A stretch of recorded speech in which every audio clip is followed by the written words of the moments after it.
जम्मू कश्मीर के पहलगाम में आतंकी हमले के जवाब में इंडियन आर्मी ने आतंक के खिलाफ बड़ी कार्रवाई की है। भारत की तीनों सेनाओं ने जॉइंट ऑपरेशन के तहत पाकिस्तान में स्थित कुल 9 आतंकी ठिकानों पर एयर स्ट्राइक करते हुए कार्रवाई की है। इस हमले में करीब 90 आतंकियों को मार गिराया गया है। भारत ने इस कार्रवाई को सिंदूर ऑपरेशन कहा है। ये सिर्फ बदला नहीं था, ये संदेश था कि भारत अब चुप नहीं बैठता, हर वार का जवाब दिया जाता है। देखिए हमारी ये खास रिपोर्ट। पहलगाम का बदला पूरा। ऑपरेशन सिंदूर से पाकिस्तान में तबाही। भारतीय सेना की वीरता से दहला पाकिस्तान। भारत की सेना जब गरजती है तो दुश्मनों के किले तबाह हो जाते हैं। ऑपरेशन सिंदूर ने एक बार फिर साबित कर दिया कि भारत अब वार सहता नहीं, पलटवार करता है, और ऐसा करता है कि दुनिया देखती रह जाती है। हमले की साजिश रचने वालों को उनकी कल्पना से भी बड़ी सजा मिली।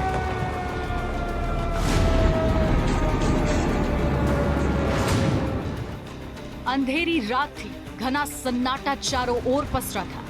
घड़ी में 1:05 का वक्त हो रहा था और तभी आसमान से एक ऐसी गर्जना गूंजी कि धरती हिल उठी, दिशाएं कांप गई। वो सिर्फ आवाज नहीं थी, वो भारत के प्रतिशोध की हुंकार थी। राफाल, सुखोई की स्क्वाड्रन वायु सीमा में प्रकट हुई। ये कोई सामान्य उड़ान नहीं थी, ये मिशन था, ऑपरेशन सिंदूर।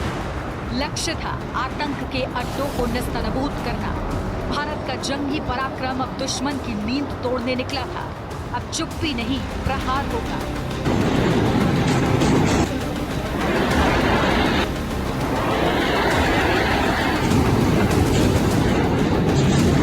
ये मिशन नहीं था, ये प्रतिशोध था। नाम था ऑपरेशन सिंदूर। शहीदों के रक्त से प्रेरित और भारत की असली ताकत का प्रदर्शन।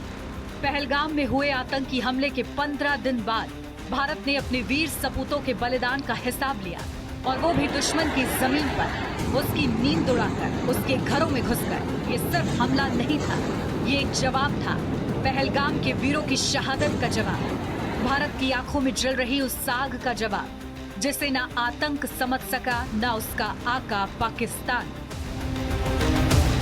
भारतीय वायुसेना ने पाकिस्तान और पीओके में घुसकर आतंक के 9 अड्डों को मटियामेट कर दिया। मिसाइलों की बरसात ऐसी हुई कि 90 से ज्यादा आतंकी वही ढेर हो गए। उनकी लाशें गिनने वाला भी अब कोई नहीं बचा। ये था भारत का वो रूप जिसे कोई देखना नहीं चाहता, पर जिसने ललकारा वो मिटा दिया गया। दुनिया देख रही थी और भारत लिख रहा था इतिहास। आज भारत फिर साबित कर चुका है, अगर कोई आंख उठाएगा तो जवाब आसमान से बरसेगा। 15 दिन, बस 15 दिन में भारत ने जवाब दिया, वो भी ऐसा जिसे आने वाली पीढ़ियां याद रखेंगी। पहलगाम में हुए आतंकी हमले के बाद देश में आक्रोश था। हर भारतीय की आंख में सवाल था, कब मिलेगा जवाब? और फिर आया ऑपरेशन सिंदूर। सेना की वीरता, सरहद पर शेरों की तरह। भारतीय सेना दुनिया की सबसे अनुशासित और ताकतवर सेनाओं में से एक है। हमारी थल सेना के जवान बर्फीली चोटियों से लेकर रेगिस्तानी सरहदों तक हर मोर्चे पर डटे रहते हैं। हमारी वायुसेना आकाश को चीरती रफाल, सुखोई, मिराज और तेजस की गर्जना से दुश्मनों की रूह कांप उठती है। नौसेना समुद्र की गहराइयों से लेकर पानी के ऊपर तक भारत का अभेद्य कवच है। इस ऑपरेशन की अगुवाई की देश के सबसे भरोसेमंद सुरक्षा सलाहकार NSA अजीत डोभाल ने की। वहीं ऑपरेशन को अंजाम देने वालों में शामिल रही विंग कमांडर व्योमिका सिंह और कर्नल सोफिया कुरैशी, जिन्होंने पूरी दुनिया को बताया, भारत की बेटियां भी युद्ध भूमि में दुश्मन को धूल चटा सकती हैं। व्योमिका सिंह ने साफ कहा, अगर पाकिस्तान ने फिर दुस्साहस किया तो अगला वार और बड़ा होगा। ये शब्द नहीं थे, ये ऐलान था हिंदुस्तान की ताकत का। चलिए आपको बताते हैं कि कैसे भारत ने ऑपरेशन सिंदूर के तहत पाकिस्तान और पीओके में छुपे आतंकी अड्डों को मटियामेट कर दिया।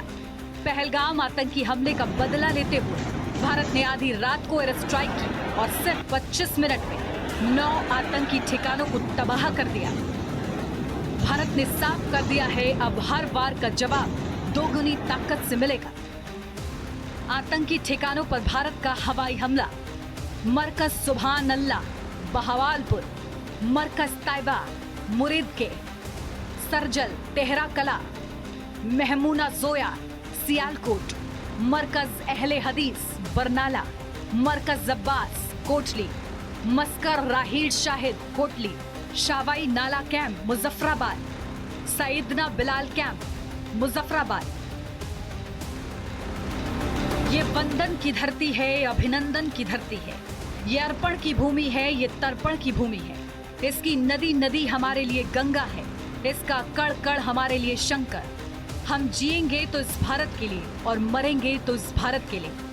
ये नया भारत प्रचंड गर्जना की भूमि है। ये भारत की वो मिट्टी है जो वीरों को जन्म देती है, जहां माँ की गोद से निकलते ही बेटा कहता है, माँ तिरंगे में लिपट कर लौटूंगा या तिरंगा लहराऊंगा। यही भारत है जहां हर गांव में एक सैनिक पलता है और हर शहर में शौर्य की कहानियां गूंजती हैं। ऑपरेशन सिंदूर उसी वीरता की कहानी है। ये भारत की उस नीति का परिणाम है जिसमें पहले वार नहीं, लेकिन आखिरी वार हमारा होगा। चीर देंगे दुश्मनों की छाती अगर हिंदुस्तान के खिलाफ सोचने की भी कोशिश की। आज जो हुआ वह केवल बदला नहीं था, यह एक इशारा था कि जब भारत वार करता है तो वह निर्णायक, घातक और ऐतिहासिक होता है। 90 से ज्यादा आतंकी खत्म, मसूद अजहर का परिवार तबाह, पाकिस्तान की रक्षा प्रणाली ध्वस्त और पूरी दुनिया को भारत की सैन्य ताकत का प्रत्यक्ष प्रमाण। यह वही भारत है जिसकी वायुसेना सिर्फ आसमान नहीं नापती, दुश्मन की जड़ों को भी हिला देती है। ये वही भारत है जिसकी कर्नल सोफिया कुरैशी ने दुनिया को सबूतों के साथ जवाब दिया। भारत लड़ता है लेकिन शांति से नहीं, न्याय के लिए लड़ता है और दुश्मनों को नापाक इरादों की सजा देता है। पाकिस्तान में पिछले 3 दशकों से टेरर इंफ्रास्ट्रक्चर का निर्माण हो रहा है। इसमें recruitment, indoctrination centres, training areas व लॉन्च पैड शामिल थे, जो पाकिस्तान और पाक अधिकृत जम्मू कश्मीर POJK दोनों में फैले हैं। विश्वसनीय इंटेलिजेंस सूचनाओं के आधार पर हुआ ताकि आतंक गतिविधियों की रीढ़ तोड़ी जा सके और यह खास ध्यान दिया गया कि निर्दोष नागरिकों और सिविलियन इंस्टॉलेशन को नुकसान न पहुंचे। POJK के टारगेट्स मैं आपको बताना चाहूंगी। सबसे पहले सवाई नाला कैंप मुजफ्फराबाद, जो कि POJK के लाइन ऑफ कंट्रोल से 30 किलोमीटर दूर है। यह एक लश्कर तौयबा का ट्रेनिंग सेंटर था। 20 अक्टूबर 2024 सोनमर्ग, 24 अक्टूबर 24 गुलमर्ग, 22 अप्रैल 2025 पहलगाम, इन हमलों के आतंकियों ने यहीं से प्रशिक्षण लिया था। सैयदना बिलाल कैंप मुजफ्फराबाद, यह एक जैश ए मोहम्मद का स्टेजिंग एरिया है। यह हथियार, विस्फोटक और जंगल सर्वाइवल ट्रेनिंग का केंद्र भी था। गुलपुर कैंप कोटली, यह LOC से 30 किलोमीटर दूर था। लश्कर तौयबा का बेस था जो रजौरी, पुंछ में सक्रिय था। 20 अप्रैल 2023 को पुंछ में और 9 जून 2024 को तीर्थ यात्रियों के बस हमले में यहीं से आतंकी को ट्रेन किया गया था। The strike on the terror camps were undertaken through precision capability, as shown to you. A niche technology weapons with careful selection of warheads was ensured so that there will be no collateral damage. The point of impact in each of the target was a specific building or a group of buildings. All the targets were neutralized with clinical efficiency, and the results reiterate the professionalism of the Indian Armed Forces in the planning and execution of their operations. No military establishments were targeted. India has demonstrated considerable restraint in its response. However, it must be said that the Indian Armed Forces are fully prepared to respond to Pakistani misadventures, if any, that will escalate the situation. Jodhpur से लेकर जम्मू तक, दिल्ली से लेकर कश्मीर तक, हर कोना आज गर्व से गूंज रहा है। वकील हो, किसान हो या सैनिक का परिवार, हर किसी की आंखों में चमक है और सीना गर्व से चौड़ा। याद रखो पाकिस्तान, ये 1947 वाला भारत नहीं, ये 2025 का भारत है। डिजिटल भी है, दमदार भी, कूटनीतिक भी है और विनाशकारी भी। अब अगर दुश्मन ने फिर आंख उठाई तो अगली बार हम सब जवाब नहीं देंगे, इतिहास लिख देंगे। Desk report network 10। हमले की साजिश रचने वालों को उनकी कल्पना से भी बड़ी सजा